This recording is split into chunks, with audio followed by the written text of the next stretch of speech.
Hello, I'm Kimberly Wollaston, and welcome to a very special episode of Insiders Health TV. Today we'll be talking about the last 10 years in the fight on terror, the short-term and long-term effects of September 11th, 2001, and how it all led to the monumental killing of terrorist leader Osama bin Laden. It's been almost 10 years since the most devastating attack on U.S. soil occurred, although the wound still remains fresh for many Americans.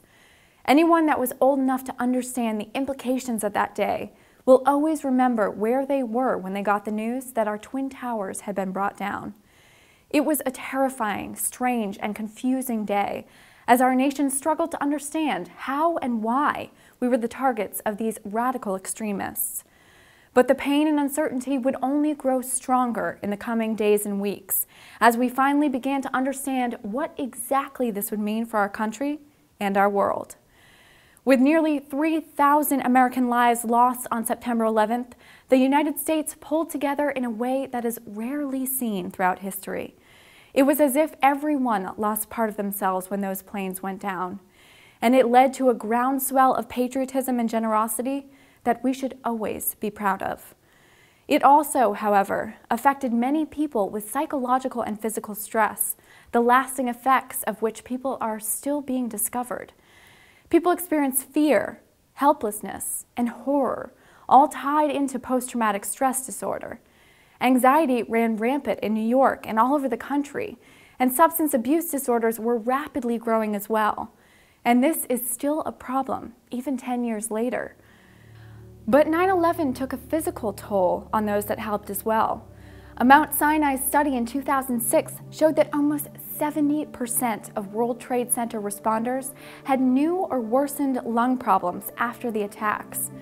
Among responders who had a clean bill of health, 61% developed lung problems while working on a toxic pile of rubble in search of survivors. And 1/3 of those tested had abnormal lung function. The air that our firefighters, cops, and civil servants breathed for days and weeks after the attack has even been shown to have carcinogens, with consequences we might not fully understand for years to come. But today, we look at the future with hope, as President Obama and a highly skilled military unit have finally brought down the mastermind of this attack to justice. With Osama bin Laden's death confirmed, the American psyche may finally begin to heal, even if we can never forget. While most families that have suffered because of September 11th have noted that there is no such thing as closure when it comes to such a hate-filled attack, they at least note that we are finally getting a measure of justice, and that's as important as anything. Since muted joy is the only joy that we can take in this matter, with respect to all of the lives lost and the war it has caused, we're glad that Americans are coming together once again in acts of patriotism and love all over the country. Groups outside of Ground Zero in New York, Washington, D.C., and towns and cities all across our nation are coming together to support each other and our great country.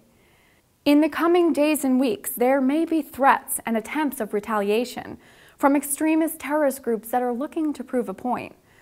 But the United States has already proven a point of its own.